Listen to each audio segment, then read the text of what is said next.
Adjust the right filter as needed. The double wall filter can bring more pressure.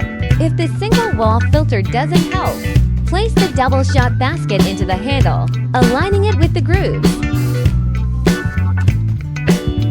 Add an appropriate amount of coffee beans.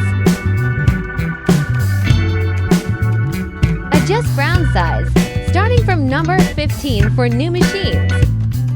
Lock portafilter into brewing head. Press single cup button to flush with hot water.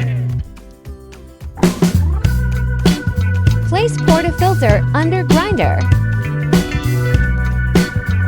Then press the ground button twice to dispense grounds for 2 shots. Distribute grounds with tampering. Then tamp firmly until level parallel to the max line. Lock portafilter into brewing head.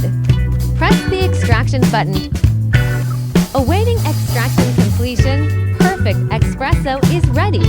A little steam's gonna be released from the water tray. That's just normal pressure relief.